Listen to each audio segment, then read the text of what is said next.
Aquarius, welcome to the realm of astrology. In this video, I'm going to talk about the long-term energies in your chart, where Saturn is, where Uranus, Neptune, Pluto, things like that. And the goal of this video is so that you can understand the energies that can stay with us for years on end. So even if things are changing month to month, these energies form the theme of our lives for a few years. So I wanted to let you know what those energies are for you. And I also want you to know that I do daily, weekly, monthly horoscopes that you can watch on my YouTube channel. And I also request you to hit the subscribe button and the bell icon so that you can be notified every time I post a video. All right, Aquarius. So let's talk about what's happening with you, and let's start with Saturn. Okay, now Saturn is in your sign, right? But before we get to that, this chart is for an Aquarius rising. I would recommend going with your rising sign and then watching your sun sign. Preference given to the rising sign. And also another thing to note is that, say if you're an N degree Aquarius, right? Say 28 degrees of Aquarius, then you might resonate more with the Pisces reading. So just make sure that when I say the planet is in your first house or fourth house or XYZ, the planet is actually there, because that's when the reading will begin to make sense. Okay, and these energies are slow moving. So although you may be an Aquarius, but you're a 28 degree of Aquarius, you'll resonate more with Pisces because you're closer to Pisces. So just make sure that when I say the planet is in this house, it actually is in that house. Okay, but this reading will cover the basic of what an Aquarius rising is going through. Now, the first of those things is Saturn. Saturn is in your sign, Aquarius, and it is transiting your first house. So wherever Saturn is in our chart, we are asked to work hard. We are asked to take decisions. We are asked to be disciplined. And Saturn can also bring delays and disappointments. And the feeling that we get with Saturn is a feeling of being stuck. You know, it's like I'm putting in this work, but nothing's happening. All right, that's Saturn. And Saturn takes about 28 to 30 years to come back to the same spot. So it is in your first house after 28 to 30 years. And when it is in a house, it will stay there for about 2.5, 3 years, give or take. And the goal of Saturn is, yes, you have to work hard. And the rewards don't come easily. The rewards come much later with Saturn. But the goal of Saturn is to put matters of that house in order. Okay, so that you've set that base for the next 28, 30 years, when it comes back again to that house and then changes things up again. Okay, now Saturn is also karmic, so it can be bringing up karmic things related to that area of your life. Now, that being said, for you Aquarius, it is in your first house, right? You can see that on the chart, it's in your first house. And here Saturn is asking you to work on your identity, work on yourself. Work on who you are, your leadership, even your appearances. Basically anything and everything that encompasses you. This is the time where you might go through a restructuring of your identity, you know. And this has been happening since 2020, December to 20, and will happen till March of 2023. Saturn has been here in your first house since December of 2020 and will be here for another 2 years, right? Now, I want to mention that Saturn before this, from 2017 to 2020, was in your 12th house. Now, when Saturn is in your 12th house, Aquarius, it is closing out the past. It is closing out a 28 to 30 year cycle, right? So this is the point where we might lose a lot, you know, because the 12th house is also the house of loss. We lose a lot of things. And it is a process of closing out the past that we carry within us, in our subconscious mind. So from 2017 to 2020, Aquarius, there was a lot of endings. There was a lot of closing out of the past, whether literally or subconsciously, that I cannot say, but that is what happened. And it could have also changed up your spirituality. And if depression, drugs, addictions, delusions, all that somehow apply to you, then Saturn would have worked through those areas of your life as well. And Saturn in the 12th house, which it was from 2017 to 2020, Aquarius, could have felt very difficult, right? Yeah, but now it's in your first house. So from 2017 to 2020, it said, okay, let's close things up. Let's close out the past. Let's release the past. Let's figure out things connected to drugs, depressions, addictions. So that when I come into Aquarius in 2020, you can build your identity, which is what you are doing right now. And you will continue to do till 2023. And if you are an Aquarius sun, then you will also be going through a change in yourself, okay? And you will also, okay, I'm not going to talk about that, but basically if you're an Aquarian sun, you will be feeling the Saturn energy as well, okay? So that's the first thing about Saturn. Now the second thing about Saturn is that Saturn and Uranus are squaring, 90-degree angle. Now we are seeing this energy of the square after 21 years. It's a rare thing, Aquarius. And this energy wants us to embrace our authenticity, embrace our unique self. It also wants us to get rid of old things, old ways of being, etc., and embracing the new. So essentially, we'll feel this energy all of 2021 and even in 2022. And it's essentially a tug of war between the old and the new, between who you think you should be and between who you actually are. Okay, and for you, this process of this tug of war is highlighting your first and fourth house, meaning it will bring to surface your identity, who you are, your leadership on one hand, and your deepest emotions, your home, your family, your foundation, your roots, your ancestors on the other hand. That's there because Uranus is in your fourth house. That's what this energy will highlight for you, and that's where this tension between figuring out the old and the new, between who you think you should be, who you actually are, will reveal itself. Now, another thing about Saturn, right, there's a lot of Saturn going on, is that Saturn and Jupiter met up at 0 degrees of Aquarius, which makes it your ascendant, your first house. And this means in December of 2020, when they met up, they met up after 20 years, they began a new cycle, a new beginning, and that was very closely connected to your identity, who you are. Okay? And that is if the conjunction happened exactly on your ascendant or in the first house. But if it happened in your 12th house, you'd have to check the new beginning for you would be in 12th house matters of spirituality, closing out the past, drugs, addictions, depression, all those sort of things. So that's another thing that happened. And right now, till 2023, we will set the base for that new beginning, set the foundation for it. Okay. And the third thing, Aquarius, is the Saturn-Pluto conjunction. Now, this happened in your 12th house. Okay, at 22 degrees of Capricorn. Check 22 degrees of Capricorn, where that is in your chart. That's where it happened. And this happened after 38 years.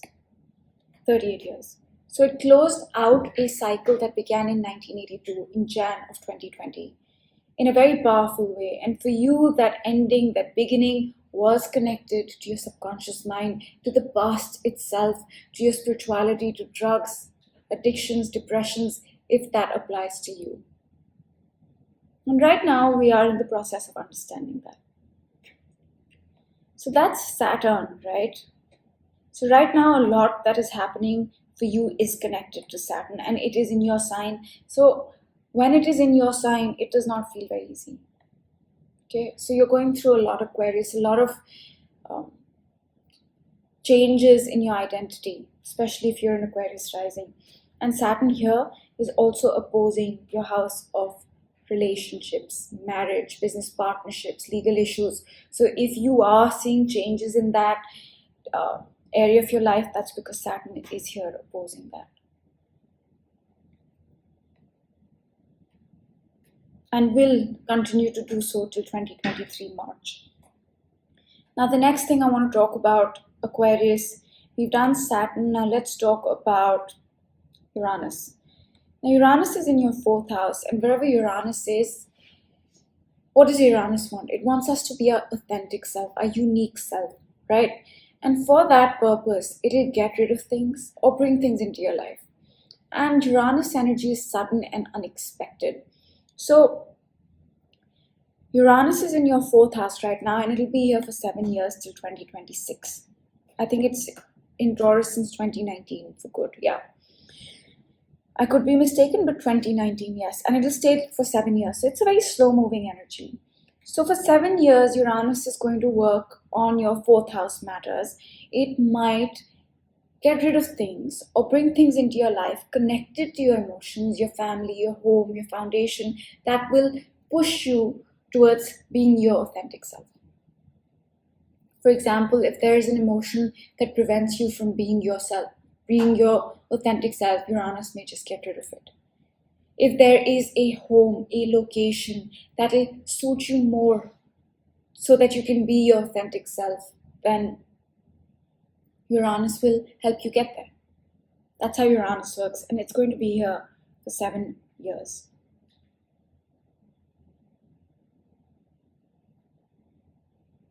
And Aquarius, for you, this is also very important because Saturn did cross over your ascendant, right? And when Saturn crossed over your ascendant, this would have happened in 2020, December. When it came on to 0 degrees, it squared your midheaven, opposed this, squared your IC. So you could have felt a very profound change in not just your identity, but your career, your business partnerships, marriage and relationships, and your deepest emotions, right? You could have felt that. Now coming back to Uranus. Now Uranus also changed signs, and for you, it's very important I mention this because it crossed your IC in 2019, right? 2018 and 2019, something like that. Basically when Uranus came into the sign of Taurus. And Uranus is a very sudden energy, right? So here it did oppose your house of career, your relationships, marriage, business partnerships, and you. So around 2018 and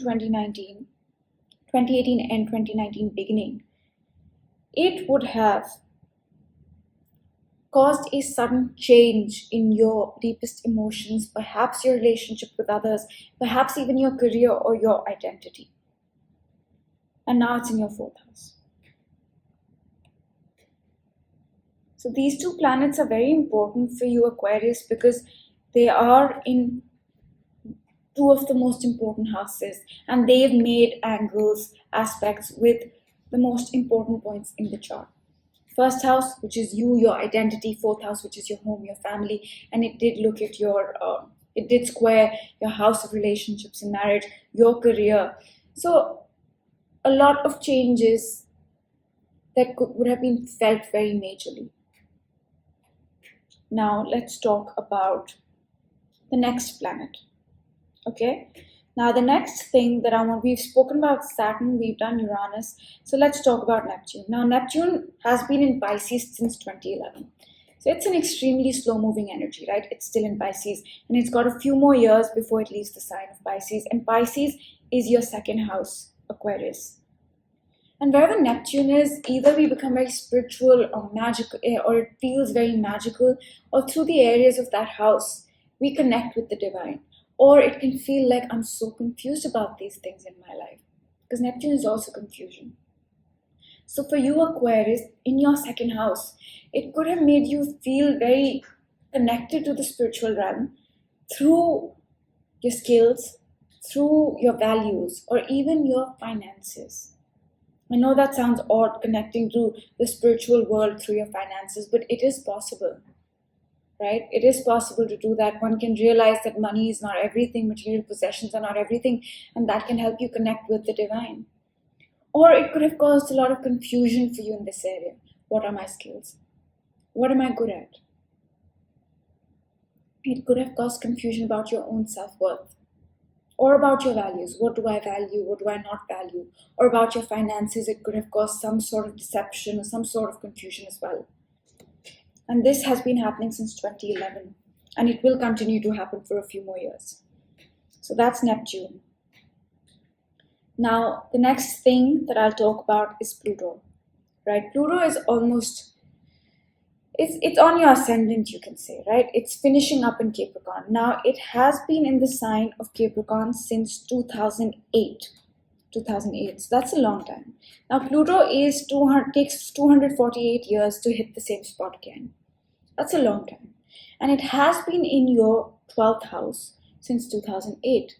And the 12th house is the house of endings, of loss, of the subconscious mind, of the spiritual world, of isolation, drugs, delusions, depression, lies, all that stuff. Okay? And it's where we close things out in a very powerful way. Now, for you, Aquarius, first, okay, before I tell you what that means for you, let me tell you what Pluto is. Now, Pluto is a slow-moving energy, yes, but what it wants is spiritual transformation. And it is a planet of death and rebirth and destruction and complete and total transformation, right? That's what Pluto is about. It's also healing and catharsis. It's release. So Pluto in your 12th house, since 2008, you've been closing out a lot of the past. A lot of subconscious work has been done on your spirituality, on things like drugs, addictions, depression. If that applies to you, it's not necessary. Even spiritual stuff, isolation. Pluto can work through all these areas, even loss, so that it causes a transformation, spiritual transformation. Now, if you have planets in Capricorn, Aquarius, you would have felt this very intensely, right? And it is approaching your ascendant, meaning when Pluto crosses your ascendant, this is a total transformation in your identity. There's still time for that, but it's approaching. So you might be feeling that identity shift happening, the past closing out more and more in a very powerful way, in a way that we don't see in a lifetime, right? Because Pluto takes 248 years to get back to the same spot. So many lifetimes. And yes, Saturn here is asking you to build new things, but Pluto here in your 12th house is still closing things out, closing out the past. And it may not be the past that is present in the physical world, right? We carry the past inside us also. And Pluto is subconscious. So perhaps it's closing things out subconsciously. And it is the subconscious mind, the 12th house. So Pluto can really cause a deep transformation internally when it goes through the 12th house. So that's what's been happening.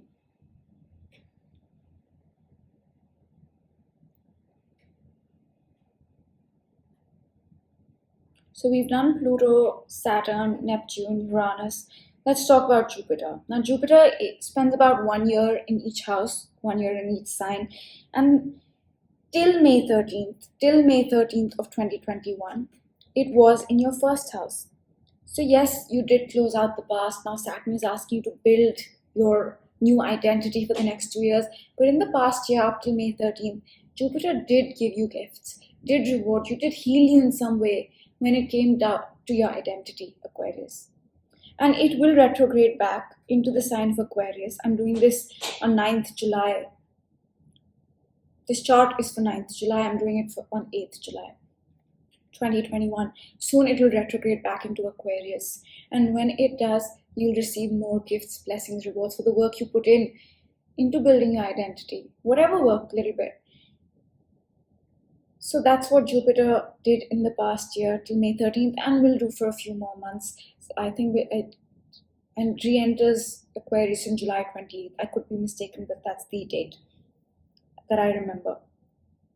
That being said, from May 13th onwards till next year, it is going to give you gifts, blessings, healing, even lessons connected to your self-worth, values, finances, and material possessions. Because Jupiter now till 2022 will be in your second house, and then from 2022 to 2023 it will be in your third house,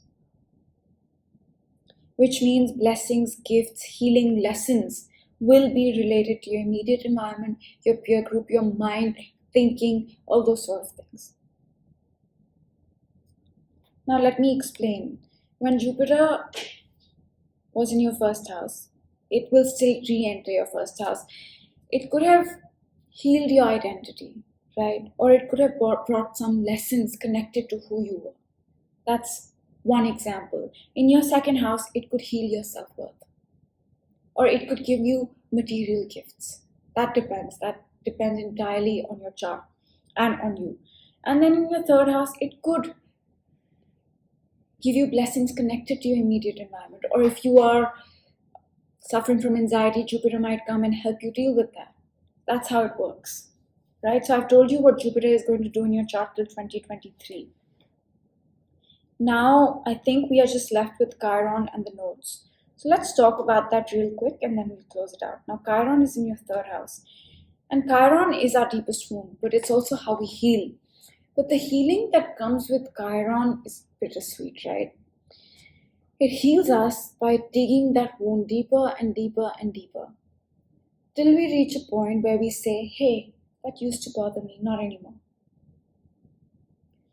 Yeah, I used to get bothered by that, but somehow I've healed. No, I'm not indifferent. No, I'm not ignorant. No, I don't care. No, I'm not numb. I've just healed. It doesn't bother me. That's Chiron. But the healing process is bittersweet. And Chiron for you is in your third house and will be for a few more years, right? And in your third house, it is healing and wounding and causing this bittersweet thing so that eventually you can say, it used to bother me, not anymore. In matters associated with your mind, thinking, communication, this could be writing, editing, computer programming, perhaps siblings, peer group, your immediate environment. Third house is a lot of things, so any one of these things. And then let's talk about the nodes, Aquarius, okay? Let's talk about the nodes. North node is in Gemini and the South node is in Sag. And they've been here since May of 2020, okay? Since May of 2020. The South node has been cleaning up. It's a karmic cleanup. It can even activate things. And it happens after 18 and a half years, right? The nodes have an 18 and a half year cycle. So it's in your 11th house after 18 and a half years, the South node. And in your 11th house, it is doing a karmic cleanup, you can say, in matters associated with the groups that you belong to, the acquaintances that you have, your hopes, goals, and dreams. And if science and tech and all that stuff is your domain, then that as well. And in your 5th house, the North node, which is a karmic activator, is activating things connected to the house of children, love, romance, creativity, hobbies, fun, pleasure. For example, in your 11th house, the South node could come and say, the karmic association with this book club that you're in, I'm just giving an example, is done with you, is done. It's done. You have nothing to give them and they have nothing to give you. So now that cycle's closing out. It's just an example. And in the 5th house, it could be that you find a partner, you find a romantic relationship, or you have children that somehow are getting activated by the North node, which are karmically destined for you. A romantic partner karmically destined for you. So that's the North node and South node, right?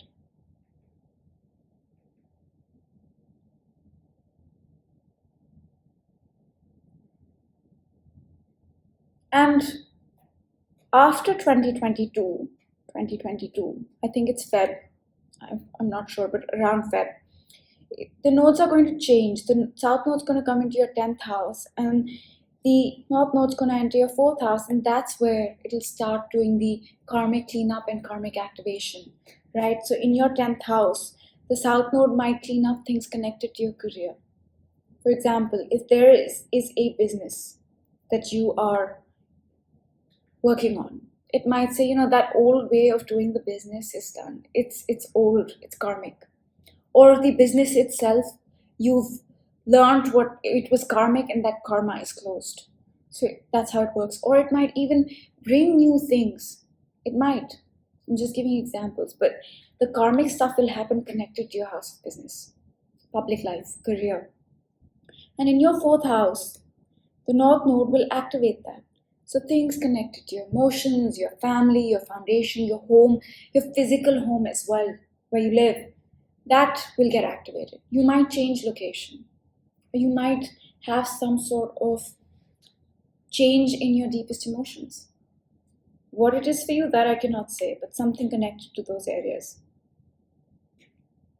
Now we've done the nodes, we've done Chiron, we've done all these things. So I think we've covered pretty much everything. Now this will give you a basic overview of the underlying energies that you're dealing with, Aquarius. I will not talk about the fast moving planets like Mars and Venus and the moon and the sun, because that will get covered in the monthlies. But this is what you're going through basically. Again, this is just a basic overview. A lot depends on where the planets are in your house currently, where your houses start and begin, because everybody's chart is different. Which planets are being hit, all that matters. But this can give you a base to help you understand. And I made this video because I think if I had known these things about my chart when I was going through, say, a Saturn Pluto transit, it would have helped me. So my goal with this is to help you understand those things. And I hope it helps you in some way, but again, remember that every personal chart, every chart is different, and there can be a lot of variation. If you were born, say, up in the north somewhere, you could have really big houses, you could have really small houses. So then what I say, where the planets are right now, may not stand, right? This is just a basic overview. And again, make sure that you're watching for your rising sign first, and your rising sign. If it's late degrees Aquarius, then maybe watch Pisces. Best would be to know your ascendant, know where the planets are. And I'll put out a video soon on figuring out your chart and the ascendant. So that's all I'll leave you with. Do hit the subscribe button, and I will see you in one of my other videos, Aquarius. Have a great day. Bye.